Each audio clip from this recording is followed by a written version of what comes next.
4장입니다. 사도행전 4장 32절부터 마지막 절까지 말씀을 한 절씩 교독합니다.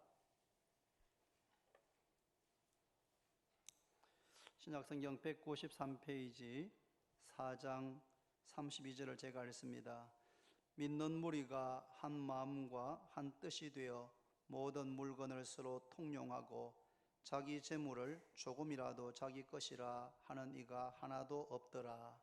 사도들이 큰 권능으로 주 예수의 부활을 증언하니 우리가 큰 은혜를 받아 그 중에 가난한 사람이 없으니 이는 밭과 집 있는 자는 팔아 그 판 것의 값을 가져다가 사도들의 발 앞에 두매 그들이 각 사람의 필요에 따라 나누어 줌이라. 구보로에서 난 레위족 사람이 있으니 이름은 요셉이라.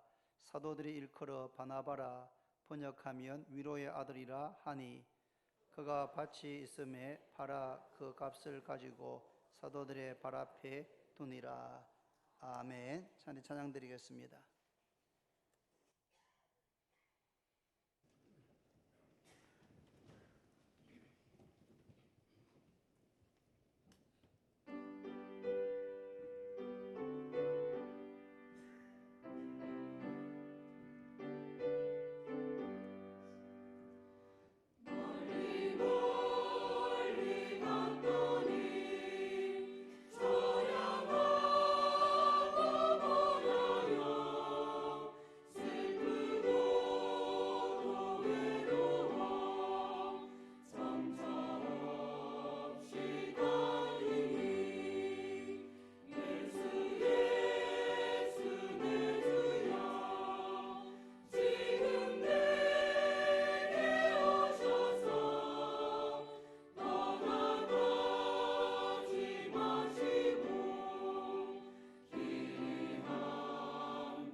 아멘.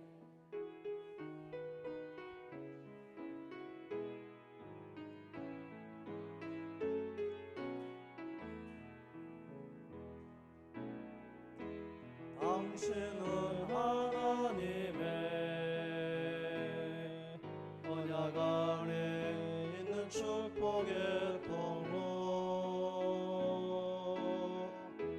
당신을 통하여서 열방이 주께 돌아오게 되리. 당신은 하나님의 언약 안에 있는 축복의 통로, 당신을 통하여서 열방이 주께 예배하게 되리.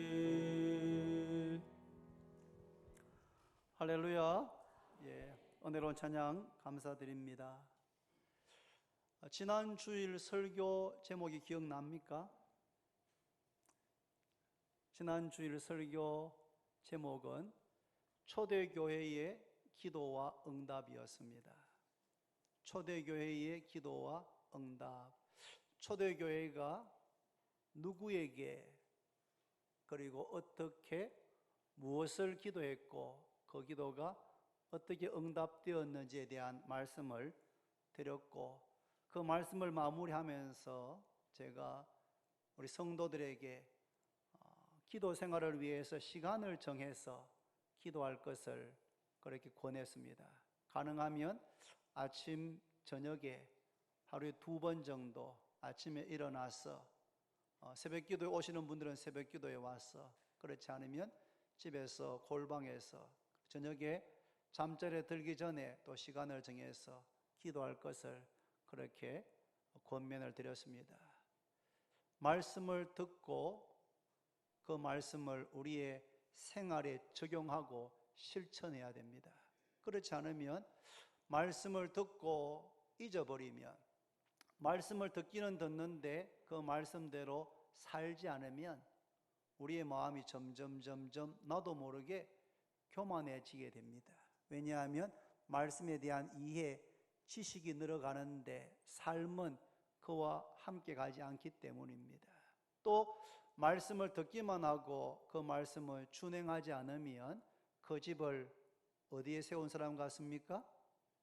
모래 위에 세운 사람과 같게 됩니다. 평상시에는 신앙생활 잘하는 것 같지만 결국 우리의 삶 가운데 큰 풍랑이 일고 태풍이 불고 고난이 닥치게 되면 믿는 것 같았는데, 믿음이 있는 것 같았는데 뿌리채 뽑혀버리는, 흔적도 없이 날아가 버리는 그런 일이 일어나게 되는데, 그런 일은 말씀을 듣고 순종하지 않기 때문에, 말씀을 듣고 순종하면 그 집을 반석 위에 세운 지혜로운 사람과 같이 됩니다.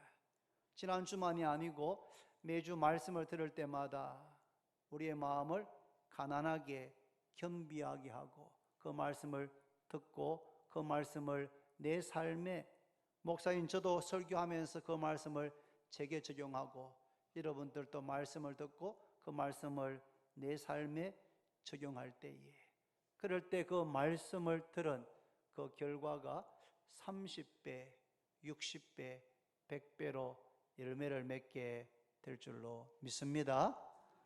그런 일이 매 주일마다 일어나게 되면 시간이 지날수록, 예수 믿고 시간이 지날수록 우리의 모습 가운데서, 우리의 인격 가운데서 예수 그리스도의 모습을 발견할 수가 있게 되는 겁니다. 꼭 그렇게 되기를 바랍니다. 오늘 설교의 제목은 본문의 내용을 그대로 땄습니다. 그 중에 가난한 사람이 없으니. 오늘 본문 읽다 보면 32절, 33절, 34절 이렇게 읽다 보면 34절에 그 중에 가난한 사람이 없으니, 그 중에 초대교회 가운데, 초대교회 성도들 가운데 가난한 사람이 없었다라고 말씀합니다. 오해하시면 안 됩니다. 초대교회니까 성도가 한 100명, 한 200명쯤 되겠지.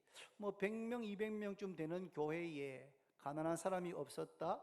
그 교회가 있는 위치가 잘 사는 동네인가 보죠. 혹은 그렇지 않더라도 교인 수가 많지 않으면 이런 일이 있을 수 있겠지라고 생각하시면 오해입니다. 왜냐하면 우리가 앞에서 봤던 것처럼 베드로의 첫 번째 설교를 듣고 회개하고 예수 믿고 세례받은 사람이 3,000명, 나면서부터 안전병이 된 사람을 일으켰을 때에 그것을 보고 몰려들어서 베드로의 두 번째 설교를 듣고 회개하고 세례받은 사람이 5,000명입니다. 남자의 숫자만 카운트했으니까 남녀 어린아이들 이런 사람들을 다 세아리면 못해도 아마 예루살렘 교회의 성도 수는 10,000명 이상이 되었을 것이라고 거의 대부분의 학자들이 추정합니다. 1,000명이 아니고 10,000명이 넘는 그런 교회 가운데, 초대 예루살렘 교회 가운데 가난한 사람이 없었다. 이건 정말 매우 충격적인 그러한 일입니다. 여러분, 어느 나라에 가도 어느 도시에 가도 가난한 사람은 있습니다. 가난한 사람은 있습니다. 아무리 잘 사는 선진국에 가도 가난한 노숙자들이 있습니다. 필리핀 마닐라에 6월 말에 갔더니 거기에는 우리나라 강남처럼 잘 사는 지역도 있지만 이렇게 도로 주변에 담을 쌓아져 있었습니다. 저기 뭡니까? 보니까 담 그쪽에 너머에는 빈민촌이 있다. 빈민촌이. 그래서 그 사람들이 그 쌓은 담을 허물더라고요. 그래서 구멍이 나오는데 보니까 구멍 안쪽으로 보이는 그 사람들의 삶의 형편은 도시 도로 이쪽의 형편과는 완전히 달랐습니다. 도시마다, 나라마다, 지역마다 가난한 사람이 없는 지역, 나라는 없습니다. 예수님께서 부자와 나사로의 비유를 통해서도 우리에게 말씀했던 것처럼 한 부자는 자색 옷을 입고 벼옷을 입고 날마다 호화롭게 잔치하면서 인생을 즐기면서 살고 있었는데 그 집 대문 앞에는 나사로라고 하는 이름의 거지가 있었습니다. 그는 먹을 것이 없어서 부사의 상에서 떨어지는 음식 쓰레기 그것 가려서 먹고, 그리고 개들이 와서 이 거지의 몸에 나 있는 피부병 헌대를 핥을 정도로 너무나 비참하고 지독하게 가난한 그런 대조적인 인생을 주님께서 비유로 들었던 것은 그 당시에 그런 부자와 그런 가난한 거지가 있었기 때문입니다. 2000년이 지난 지금도 각 나라마다 빈부의 격차를 줄이고 삶의 수준을 높여보려고 노력하지만 들려오는 소식은 빈부의 격차, 부자와 가난한 사람들의 삶의 격차가 소득이 점점 더 벌어지고 있다는 뉴스를 안타깝지만 반복해서 듣고 있습니다. 우리가 사는 자유민주 국가, 자본주의 사회는 부자는 더 부자가 되고 가난한 사람은 더 가난하게 되는 이런 일이 일상적으로 일어나고 있습니다. 그런데 초대교회 가운데, 초대교회 성도들 가운데는 가난한 사람이 하나도 없었다. 이건 정말 매우 충격적인 그러한 표현입니다. 이것이 정말 사실이라면 우리가 한번 왜 초대교회에는 가난한 사람이 없었을까를 한번 살펴보고, 그리고 이것을 오늘 우리 교회 가운데 적용할 수 있다면, 그래서 우리 교회 가운데도 가난한 사람들, 가난한 성도가 점점 줄어들어서 없어지게 된다면 우리 교회의 규모와 상관없이 우리 교회는 많은 교회들에게 큰 도전과 감동과 충격을 주고 우리 교회를 배우기 위해서 많은 교회들이 찾아올 가능성이 많습니다. 그렇다면 오늘 본문에 나오는 내용을 몇 가지 살펴보면서 초대 예루살렘 교회가 분명히 처음부터 그 구성원들이 다 부여하지는 않았을 텐데 어떻게 이렇게 가난한 사람이 하나도 없게 되었는지를 살펴보려고 합니다. 먼저 32절 이렇게 시작됩니다. 32절에 믿는 무리가 한 마음과 한 뜻이 되어, 예수를 믿는 무리, 예수님을 믿는 성도들이 한 마음과 한 뜻이 되었다. 우리가 사랑해서 결혼해서 살지만 부부도 살다 보면 마음이 맞지 않고 의견이 맞지 않을 때가 있습니다. 그래서 갈등하고 부부 싸움을 하고 때로는 말을 하지 않고 지내는 경우들도 있지 않습니까? 그런데 서로 다른 삶의 상황이 다른 많은 사람들, 어쩌면 수천 명, 수만 명이 모여서 지금 초대 예루살렘 교회를 이루고 있는데 이 교회가 믿는 무리가 한 마음과 한 뜻이 되었다고 합니다. 사람들은 많았지만 모두가 다 같은 마음을 가졌다, 같은 뜻을 가졌다. 마음이 하나 되는 것이 얼마나 어렵다는 것은 우리가 잘 알고 있지 않습니까? 그런데 믿는 무리가, 믿는 성도들이 한 마음과 한 뜻, 같은 마음과 같은 뜻을 가지게 되었습니다. 어떻게 이런 일이 가능하겠습니까? 바로 앞절 31절에서 그 실마리를 찾을 수가 있는데 31절 이렇게 되어 있습니다. 빌기를 다하매 모인 곳이 진동하더니 무리가 다 성령이 충만하여 담대히 하나님의 말씀을 전하니라. 이 말씀을 가만히 비교해 보면 무리가 한 마음과 한 뜻을 갖게 된 것은 무리가 다 성령이 충만했기 때문인 것을 추측할 수가 있습니다. 다른 아무 곳에도 그 원인을 찾을 수가 없는데 무리가, 많은 사람들이 같은 마음과 같은 뜻을 가지게 된 것은 우리가 무슨 같은 마음을 갖자고 수련을 하거나 부흥회 한 것도 아닌데, 같은 마음과 같은 뜻을 가진 것은 함께 모여서 기도했고 그 기도의 결과로 무리가 다 성령이 충만하게 되었기 때문에, 성령이 충만하게 되었기 때문에 한 마음과 한 뜻을 가진 것이라고 우리가 생각할 수가 있습니다. 왜냐하면 성령이 충만한 게 뭡니까, 여러분?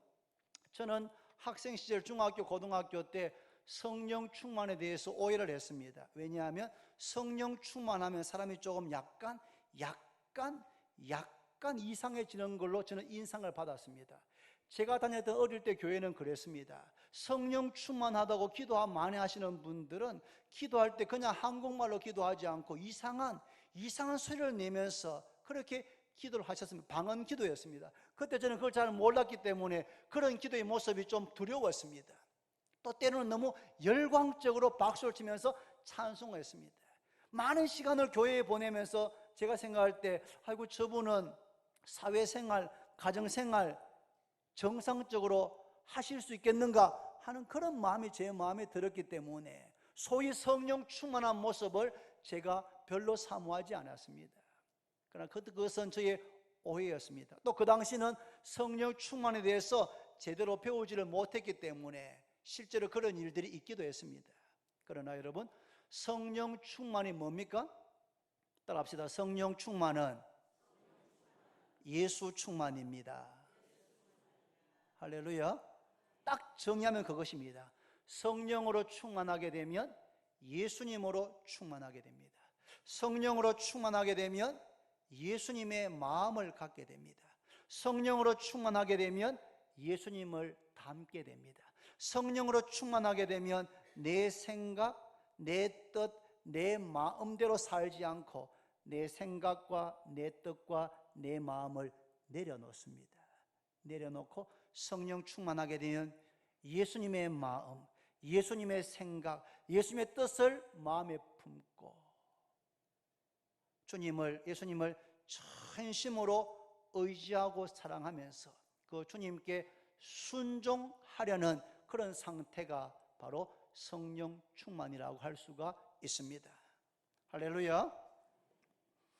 무리가 다 성령의 충만을 받았기 때문에 많은 사람들이 각기 다른 자기들의 생각, 자기들의 뜻을 내려놓고 자기의 마음을 내려놓고 예수님의 마음, 예수님의 뜻, 예수님의 생각을 자기의 마음에 품었기 때문에 많은 사람들이지만 같은 마음, 같은 뜻, 예수의 마음, 예수의 뜻으로 하나가 되게 되었던 것입니다.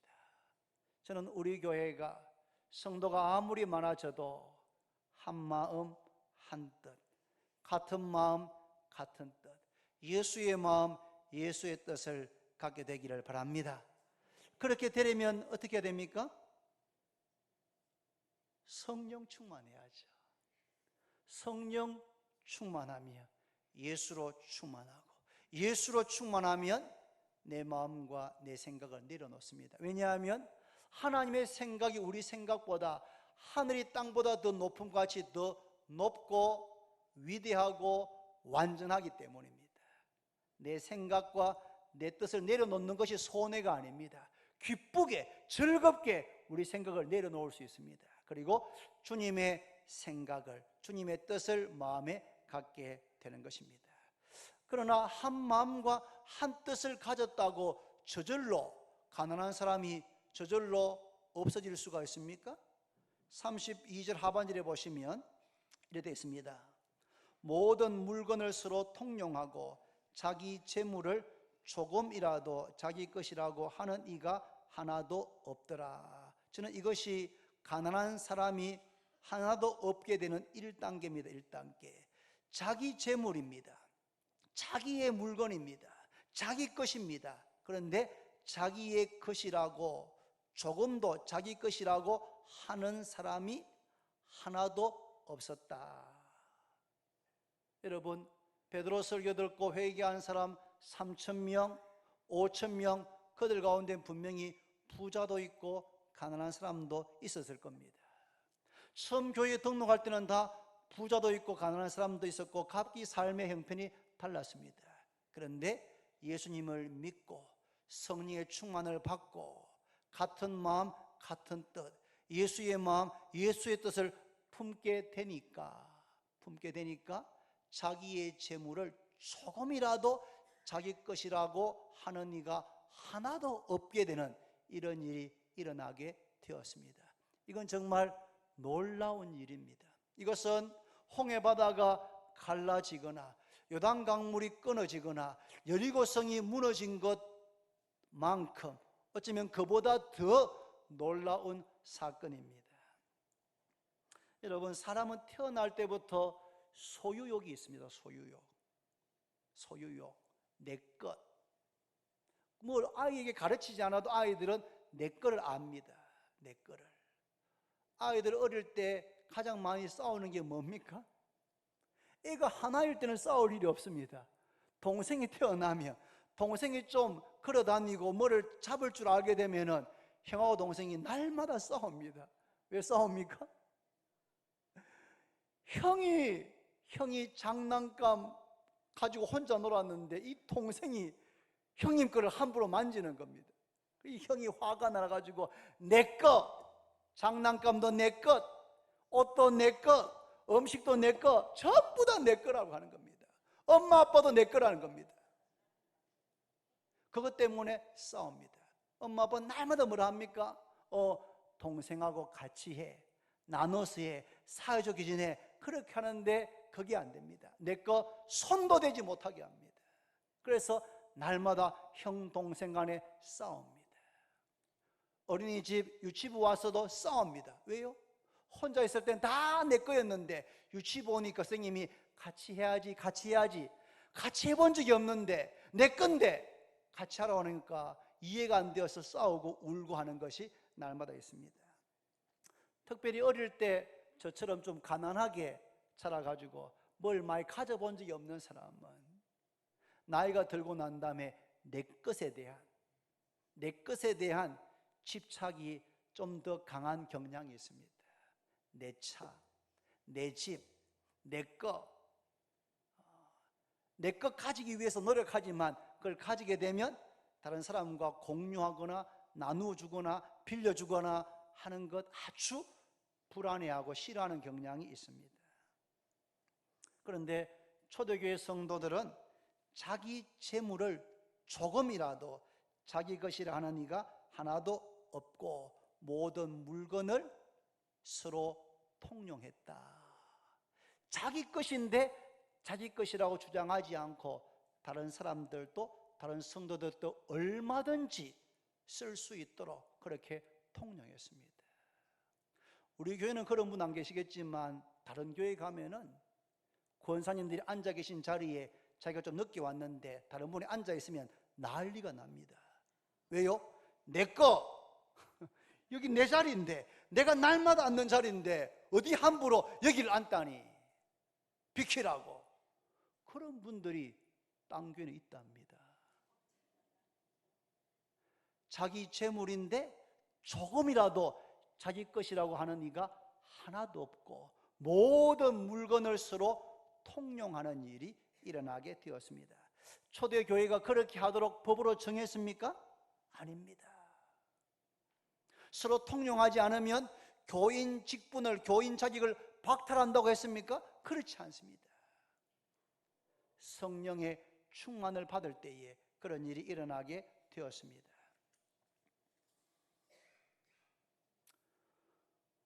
어떻게 자기 재물을 자기 것이라고 하지 않을 수가 있을까요? 그건 역시 앞에서 보았던 것처럼 성령 충만의 결과라고 볼 수밖에 없습니다. 성령 충만하게 되면 재물에 대한 집착, 물질에 대한 집착, 돈에 대한 집착을 내려놓을 수 있습니다. 이건 참 어려운 일입니다, 여러분. 사람들은 모두가 다 돈이 제일 중요하다고 생각합니다. 세상 사람들뿐 아니고 교회를 다니는 분들 가운데도 성령 충만하지 않는 분들은 돈이 제일 중요합니다. 돈이. 사위, 며느리 볼 때에도 돈이 많으냐 그게 중요하지 믿음이 뭐 중요합니까? 그런 분들도 계십니다. 돈이 제일 중요하다. 돈을 버는 것이 인생의 최고의 목적이다. 돈을 벌기 위해서라면 뭐든지 할 수 있다 라고 생각합니다. 그러다 보니까 내가 돈을 사용하는 것이 아니고 돈이 내 인생을 다스리게 되는, 돈이 내 삶의 주인이 되는 것입니다. 마귀는 사람들이 좋아하는 돈을 가지고 사람들을 조종하고 지배할 때가 많습니다. 예수님께서 마태복음 6장 24절에 이렇게 말씀했습니다. 한 사람이 두 주인을 섬기지 못할 것이니 혹 이를 미워하고 저를 사랑하거나 혹 이를 중히 여기고 저를 경히 여김이라. 너희가 하나님과 재물을 겸하여 섬기지 못하느니라. 하나님과 재물을 여러분 양팔 저울에 같이 올려놓을 수 없습니다. 어떻게 하나님과, 창조주 하나님과 재물을, 돈을 같은 급으로 비교할 수가 있겠습니까? 이것은 하나님을 모독하는 일입니다. 하지만 우리의 삶 가운데는 하나님과 재물을, 두 주인을 섬기거나 아니면 재물을, 돈을 내 삶의 하나님으로, 내 삶의 주인으로 섬기는 사람들, 섬기는 교인들 얼마든지 있을 수가 있습니다. 주님께서는 한 사람이 두 주인을 섬길 수 없다, 한 사람이 두 주인을 모두 다 만족시킬 수 없다고 합니다. 우리는 선택해야 됩니다. 하나님이 나의 삶의 주인인지 아니면 재물이, 물질이, 돈이 내 삶의 주인인지, 무엇이 나의 삶을 움직여 가는지를 결정해야 됩니다. 하나님이 내 삶의 목적인지, 돈이 내 삶의 목적인지, 무엇이 내 삶을 통치하고 다스리는지를 결정해야 하는 것입니다. 돈이 주인인 사람은 땀 흘려 돈을 법니다. 수단 방법 가리지 않고 돈을 법니다.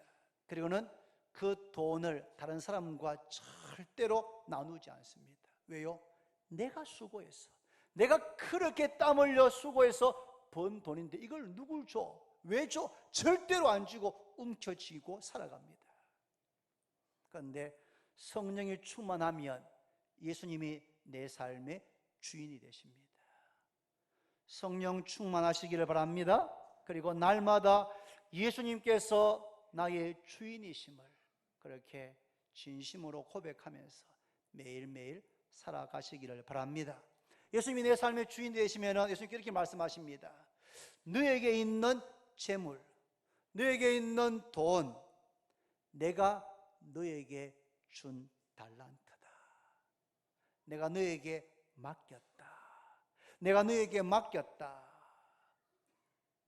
달란트는 얼마나 많이 받았느냐, 얼마나 많이 소유했느냐, 그게 중요한 것이 아니고 그 주신 달란트를 가지고 어떻게 사용했느냐, 어떻게 활용했느냐, 그것에 의해서 나중에 주인과 함께 결산할 날이 있다고 달란트 비유에서 분명하게 말씀했습니다.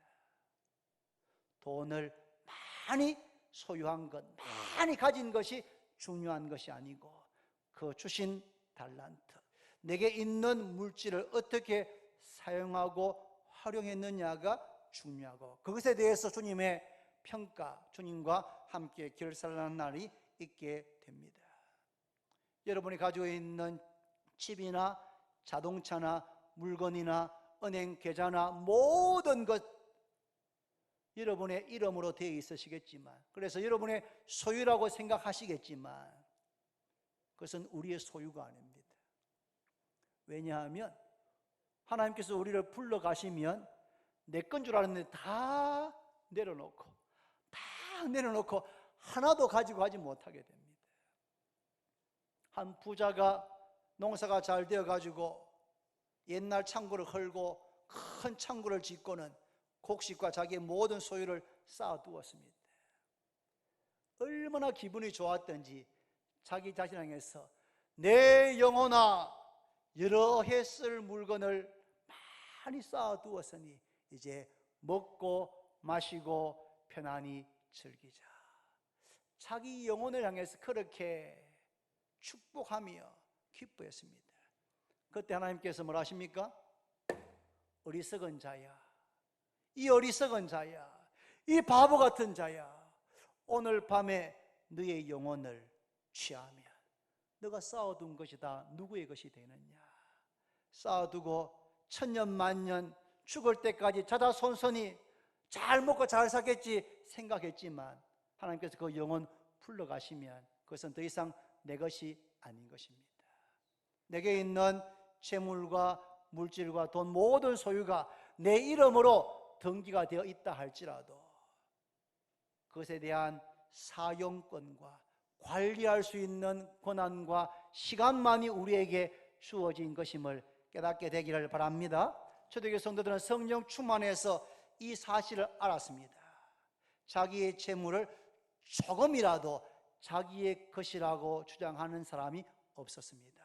이거 제게 맡기신 것입니다.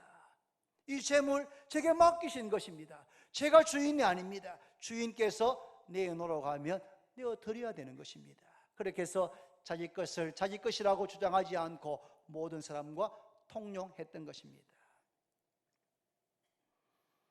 더 나아가서 초대교회에 가난한 사람이 없었던 더 구체적인 이유는 34절 하반절입니다. 보시면 이는 밭과 집 있는 자는 팔아 그 판 것의 값을 가져다가 사도들의 발 앞에 두매 그들이 각 사람의 필요를 따라 나누어 줌이라.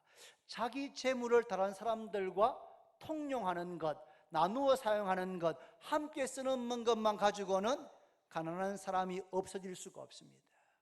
그런데 오늘 본문에 보니까 성령 충만한 성도들 가운데서 밭과 집이 있는 사람이 그것을 팔았습니다. 억지로 강제로 빼앗은 것이 아닙니다. 자원해서 즐거운 마음으로 그것을 팔아서 그 값을 사도들의 발 앞에 내어드렸습니다. 사도들의 발 앞에 하나님께 드린 것입니다. 그러면 사도들은 그것을 가지고 각 사람의 필요를 따라서 교회 가운데서 가장 어려운 성도, 가장 가난하고 가장 힘든 성도가 누구인지를 사도들이 잘 알고 그들에게 엄밀하게 지혜롭게 그것을 도와주었던 겁니다. 그런 일이 계속해서 반복되면서 밭과 집 있는 사람은 감동을 받고 기꺼이 내어놓고 팔고 사도들은 그것을 가지고 각 사람의 필요를 따라서 나누어지게 되면서 가장 가난하고 어려운 사람들부터 도움을 받게 되면서 시간이 지날수록 초대교회 가운데 가난한 성도가 하나도 없어지는 이런 역사가 일어나게 되었습니다. 여러분, 그런데 이런 일은 한두 번의 이벤트로 되는 일이 아닙니다. 여러분, 한번 바자회 합시다. 바자회 가지고 돈 모아가지고 어려운 사람 몇만 원씩 몇십만 원씩 도와드린다, 이런 걸로 되는 것이 아닙니다. 여러분, 가난한 사람이 없어지기 위해서는 이런 일, 자기 재물을 자기 것이라고 주장하지 않으면서 통용하는 일과 밭과 집이 있는 사람이 그것을 팔아서 하나님께 드리고 그것을 각 사람의 필요에 따라서 나누는 일들이 계속해서 일어나야지만 가난한 사람이 교회 안에 없어지는 이런 일이 있을 수가 있습니다. 그러기 위해서는 이런 일을 할 수 있는 지속적인 동기가 부여돼야 됩니다. 그게 뭡니까? 33절에 나와 있습니다. 같이 한번 읽습니다. 다 같이 시작. 사도들이 큰 권능으로 주 예수의 부활을 증언하니 우리가 큰 은혜를 받아. 사도들이 주 예수의 부활을 증거했습니다. 그런데 그냥 증거한 것이 아니고 큰 권능으로 말씀을 전했는데 그 말씀이 권능으로 능력 가운데 성령과 능력과 큰 확신 가운데 말씀을 전했습니다. 여러분, 하나님의 아들이 하늘 영광을 내려놓으시고 왕의 옷을 벗으시고 이 땅에 오셨습니다. 하나님께서 한 아기로 이 땅에 태어나셨습니다.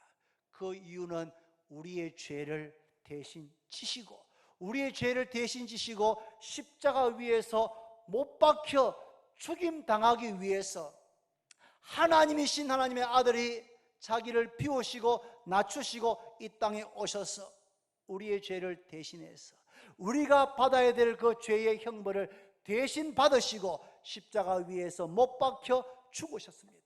생명의 주인께서, 죽을 수 없는 생명을 만드신 생명의 주인께서 죽음을 경험하셨습니다. 그 죽음도 보통 죽음이 아니고 벌거벗겨져서 못 박히고 채찍에 막는 그런 참혹하고 끔찍한 죽음을 당하셨습니다. 그리고 죽은 지 사흘 만에 하나님께서 그 아들을 다시 살아나게 하셨습니다. 예수님께서 사망 권세를 이기시고 다시 부활하셨습니다. 40일 동안 계시면서 친히 살아 계심을, 친히 부활하셨음을 우리에게 나타내 보이셨습니다. 우리는 예수님의 손에 있는 못자국, 옆구리의 창자국을 보았습니다. 주님과 함께 식사했고 주님의 말씀을 들었습니다. 주님께서 하늘로 성천하시는 것을 보았습니다. 주님은 지금 하나님 보좌 우편에 계시면서 우리를 위해서 중보하며 기도하실 뿐 아니라 우리와 함께 계십니다. 예수님은 하늘로 성천하시고 하늘에만 계신 것이 아니고 이 땅에 성령님과 함께 계십니다. 우리가 성령으로 충만되어질 때에, 그리스도의 영으로 충만될 때에 그리스도가 우리와 함께 하시는 겁니다. 제가 묘문 앞에 앉아있는 안전뱅이를 일으킬 수 있는 그런 능력이 저에게 없습니다. 은과 금은 내게 없지만 내게 있는 이것을 너에게 주노니 나사렛 예수 그리스도 이름으로 일어나 걸어라. 그렇게 선포할 때에 주님께서 나면서부터 안전뱅이 된 사람의 발과 발목에 힘을 얻게 해서 일어나게 하시고 걷게 하시고 뛰게 하신 것입니다. 주님은 우리와 함께 계십니다. 사도들이 예수님의 부활을 큰 능력 가운데 증거했고 그 말씀을 듣는 사람들, 무리들이 다 큰 은혜를 받게 되었습니다. 할렐루야. 여러분, 말씀을 들을 때, 은혜를 받을 때 성령 충만하게 되는 줄로 믿습니다. 이렇게 성령 충만되면서 물질에 대한 집착에서부터 집착을 넘어설 수가 있게 된 것입니다.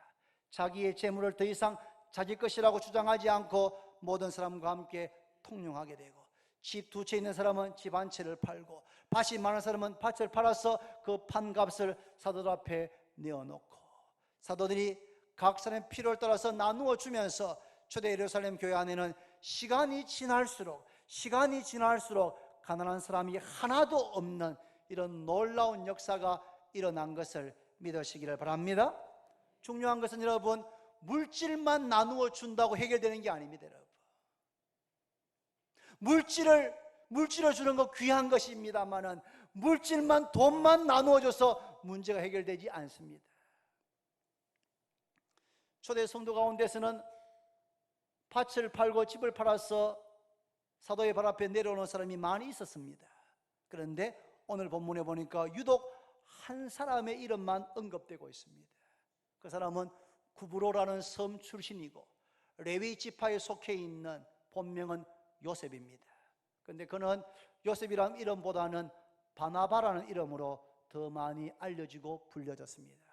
바나바의 이름의 뜻은 위로의 아들입니다. 위로의 아들, 위로의 사람, 권위하는 사람, 권면하고 위로하는 사람이란 뜻입니다.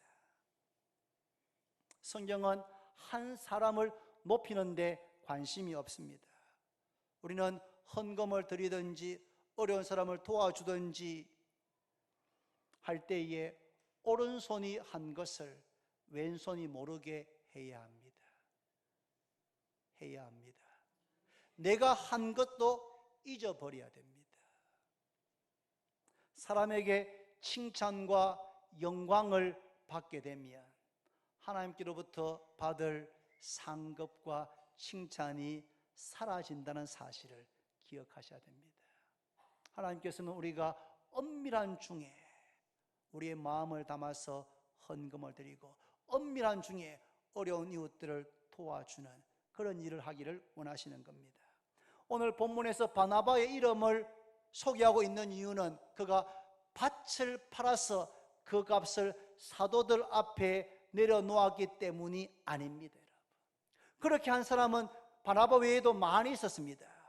바나바의 이름을 언급하는 이유는 교회 안에 슬픔을 당한 사람, 교회 안에 상처를 받은 사람, 교회에 나왔는데 낙심한 사람. 여러분, 교회에 왔는데 예수 그리스도의 구원의 은혜를 듣고는 기뻐했는데 같이 교회 안에 있는 성도들, 아직까지 변화되지 못한 인격을 가진 성도들의 말과 태도와 행동을 보면서는 마음을 상하는 일들이 2000년 전에도 지금도 계속해서 일어나게 되는 것입니다. 사랑하는 여러분, 교회 안에서 실족하지 마시기를 바랍니다. 사람 때문에 실족하지 마셔야 됩니다. 때론 목사 때문에도 실족하지 마셔야 됩니다. 우리의 신앙의 시선을 예수 그리스도에게 고정하시기를 바랍니다. 그렇게 우리가 마음을 먹어도 사람에게 실망하고 낙심할 때가 있습니다, 여러분. 그러나 그때마다 그것을 뛰어넘으셔야 됩니다, 여러분. 뛰어넘으셔야 됩니다. 다른 사람의 티가 보이면 내 눈에 들보가 있겠거니 생각하면서 자기 자신을 돌아보는 기회로 삼으시면 그것을 넘어설 수가 있는 겁니다. 초대교회에 낙심한 사람, 마음 상한 사람, 슬픔 당한 사람이 있으면 누가 시키지 않았는데 이 바나바가 제일 먼저 달려갔습니다. 달려가서 그와 함께 이야기를 나눕니다. 그 사람의 이야기를 다 들어줍니다. 몇 시간이고 들어줍니다. 그리고는 참 힘들었겠습니다. 참 속상했겠습니다. 이야기하는데 그 이야기에 100% 무엇이라고 조언하거나 충고하지 않고 그 이야기를 끝까지 다 들어줍니다. 그리고는 한번 안아주는 겁니다. 안아줍니다. 얼마나 힘드셨습니까? 많이 힘드셨겠습니다. 제가 딴 것 할 줄 모르지만 제가 꼭 기도하겠습니다. 힘내십시오. 주님께서 성도님의 그 마음의 아픔을 이해하십니다. 그렇게 하면서 그 낙심한 사람이 다시 고개를 들고 주님을 바라볼 수 있도록 바나바가 그를 위로하고 권면하고 감사하고 세우고 도왔던 것입니다. 사도들이 시켜서 그렇게 한 것이 아닙니다. 바나바는 자발적으로 성령의 감동에 의해서 그런 일들을 계속해서 했던 겁니다. 여러분, 경제적으로 돈이 없어서 가난한 사람도 있지만 마음이 상한 사람, 마음이 가난한 사람, 그런 사람들이 교회 안에 얼마나 많이 있는지 모릅니다. 물질적인 도움만으로는 채울 수 없는 그런 심령의 가난함, 마음의 가난함, 정서적인 가난함, 영혼의 가난함은 이런 바나바와 같은 사람들의 따뜻한 섬김을 통해서만 채워진다는 사실을 함께 기억하기를 바랍니다. 저는 말씀을 준비하면서 이런 생각이 들었습니다. 우리 교회의 모습은 초대교회의 모습과 많이 거리가 있구나. 우리 교회도 초대교회와 같은 이런 교회가 되면 좋겠다. 2000년의 세월 동안에 기술과 과학과 지식은 엄청나게 늘어났습니다. 모두가 다 미래지향적입니다. 그런데 교회의 모습에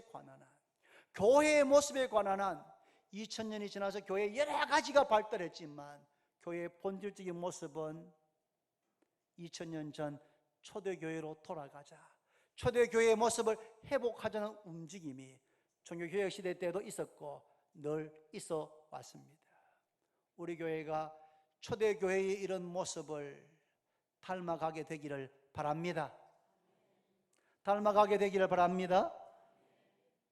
경제적으로 가난한 분, 몸과 마음이 지치고 가난한 분, 이런 분들이 교회에 문턱이 높다고 하지 않고 교회에 편안하게 들어올 수 있고, 들어왔을 때에 시간이 지나면 그의 영혼이 거듭나서 부유해질 뿐 아니라 이러한 성도들의 교회의 여러 가지 도움을 통해서 삶이 회복되고 부유하게 되는 이런 역사가 우리 교회 가운데 일어나게 되기를 바랍니다. 그러기 위해서는 세 가지를 기억하며 기도 제목을 삼습니다. 첫째는 무엇이었습니까? 같은 마음과 같은 뜻을 가지기 위해서는 우리의 노력으로 되지 않고 성령 충만해야 됩니다. 성령 충만은 예수 충만입니다. 예수 충만은 내 생각과 내 뜻과 내 마음을 내려놓고 주님의 생각, 주님의 마음, 주님의 뜻을 품게 되는 겁니다. 그럴 때 다른 성도의 가난과 아픔과 슬픔이 내 것이 될 수가 있는 겁니다. 성령 충만을 사모하시기를 바랍니다. 성령 충만할 때에 돈에 대한, 재물에 대한 집착을 넘어설 수가 있는 것입니다. 선한 일을 위해서 열심히 경제생활을 해서 하나님의 축복을 받는 성도들이 되기를 바랍니다. 물질이, 돈이 주인이 되는 것이 아니고 하나님이 내 삶의 주인이신데, 내가 하나님 뜻대로 선한 청지기로 살아가서 하나님께서 저에게 물질적인 복을 주시면 그것 가지고 나만 잘 살지 않고 축복의 통로로 흘려보내는, 다른 사람을 돕는, 선한 일에 부유한, 복음을 위해서, 교회를 위해서 많이 사용하는 그러한 선한 청지기들 되시기를 바랍니다. 성령 충만하기 위해서는 어떻게 해야 됩니까? 사도들이 큰 권능으로 주 예수의 부활을 증거하고 무리가 큰 은혜를 받았다. 여러분, 말씀이 매 주일마다 큰 권능 가운데 증거되어지도록 기도해 주시기를 바랍니다. 저는 사실 매 주일 여기 내려올 때마다 마음이 두근두근 거립니다. 떨립니다. 어떤 때는 마음이 너무 이렇게 가난해져서 어떻게 설교할 수 있을까, 그런 마음이 들 때도 있습니다. 여러분, 연약한 인생이 하나님의 말씀을 대언한다는 것은 참 지기 무거운 짐입니다. 여러분, 기도를 부탁드립니다. 늘 우리 장로님들 기도하실 때마다 하시지만 온 성도들이 하나님, 오늘도 우리 목사님 말씀 전가할 때에 그 말씀이 능력과 성령과 큰 확신 가운데 증거되게 해주시고, 말씀 받는 우리는 겸손한 마음으로, 옥토와 같은 마음으로 그 말씀을 하나님의 말씀으로 아멘으로 받게 하시고, 그 말씀에 순종해서 30배, 60배, 100배로 결실하게 해주시기를 기도하시고 교회에 오시고 예배 전에 기도하시고 말씀을 들을 때도 그렇게 기도하는 마음으로 말씀을 들으시면, 비록 부족하지만 하나님은 약한 자를 들어서 강한 자를 부끄럽게 하시는 분이시니까 약한 저를 통해서 하나님의 말씀이 큰 권능 가운데 증거되고 말씀을 듣는 모든 성도가 큰 은혜를 받는 역사가 일어날 줄로 믿습니다. 말씀의 은혜를 받을 때 성령으로 충만하게 됩니다. 성령 충만하게 될 때 자기의 재물을 조금이라도 자기 것이라고 하는 이가 한 사람도 없게 되고, 서로 모든 것을 서로 통용하게 되고, 성령의 감동에 따라서 내게 있는 것을 주 앞에 기꺼이 드리게 되는 것입니다. 성령 충만하게 되면 11조 드리는 것이 부담이거나 아까운 것이 아니고 11조 드리는 것이 기쁘고 즐겁게 됩니다. 그렇게 되기를 바랍니다. 왜냐하면 내게 주신 모든 것이 하나님의 것이기 때문에, 그 중에 열의 하나를 드리는 것은 이 모든 것이 하나님의 것인 것을 고백하는 것입니다. 하나님께서 우리가 물질의 선한 청지기인 것이 검증되면, 확인되면 하나님께서 우리에게 쌓을 곳이 없도록 붙지 아니하나 시험하여 보라고 말씀했습니다. 여러분, 우리 자녀 키워보면 알지만 자녀들한테 용돈이나 돈을 많이 주면 오히려 그것 때문에 자녀를 망칠 수 있잖아요. 유산을 많이 주면 그것 때문에 망칠 수 있습니다. 하나님 아버지께서 너무나 잘 아시는 겁니다. 그런데 11조 생활을, 온전한 11조를 잘 드리면 우리 마음속에, 우리의 내적으로 물질에 대한 하나의 경제관, 청지기 의식이 딱 몸에 배이는 겁니다. 하나님께서 그에게 아무리 복을 많이 부어주셔도 타락하지 않게 되는 것입니다. 그렇게 되기를 바랍니다. 우리 교회는 지금까지 교회 대지 확장과 또 교회 건축을 위해서 재정을 많이 아껴서 사용해 왔습니다. 또 헌금이기 때문에 또 재정은 그렇게 아껴야 된다고 생각합니다. 지금까지는 구제하는 일이나 선교하는 일에 많이 사용하지를 못했습니다. 하지만 앞으로는 우리 당의 장로님들과 재정부 지사님들과 함께 머리를 맞대고 기도하면서 교회의 재정을 어떻게 하면 더 어려운 사람을 돕는 구제하는 일과 다음 세대를 일으키는 일과 선교하는 일에 어떻게 하면 더 적절하게, 더 규모 있게, 더 지혜롭게 잘 쓸지를 머리를 맞대고 연구하고 그 방법을 찾아갈 생각입니다. 할렐루야. 그렇게 해서 초대교회의 이런 모습을 우리 교회가 점점 닮아가게 되기를 바랍니다. 마지막으로 우리 교회 가운데 이런 바나바와 같은 마음이 가난하고 슬픔을 당하고 지치고 낙심한 사람들을 달려가서 위로하고 권면하고 세우는 이런 바나바들이 많아지게 되기를 바랍니다. 성령 충만을 사모합시다. 말씀을 들을 때마다 은혜를 받으시기를 바랍니다. 그리고 바나바와 같이 됩시다. 그렇게 해서 우리 주원교회 지난 50년간 하나님의 은혜로 여기까지 왔는데 더욱더 주님께서 원하시는 가난한 사람이 없는, 모든 사람이 주 안에서 부유함을 누리는 그런 초대교회와 같은 교회가 되는 그런 교회로 우리가 함께 기도하고 세워가기를 바랍니다. 기도드립니다. 하나님 아버지, 감사합니다. 그 중에 가난한 사람이 없었다라고 말씀하셨는데, 하나님, 우리 교회도 초대교회와 같이 되기를 원합니다. 우리 모두를 성령으로 충만케 하셔서 같은 마음, 같은 뜻, 예수의 마음, 예수의 뜻을 품게 하여 주시옵소서. 자기 것을 자기 것이라고 주장하지 않고 하나님께서 내게 맡기신 것이라고 분명한 인식을 갖고 나누는 축복의 통로가 되게 하여 주옵소서. 말씀이 성령의 능력으로 선포되게 하시고 모든 성도가 그 말씀을 말씀의 은혜를 받게 하시고 그 말씀의 순종함으로 열매를 맺는 우리 교회가 되게 하여 주시고, 우리 교회 가운데 바나바와 같은 위로의 사랑, 권면하고 위로하고 세우는 사람들이 더 많이 일어나도록, 그래서 초대교회와 같이 회복되어지도록 역사해 주옵소서. 예수님의 이름으로 기도드립니다.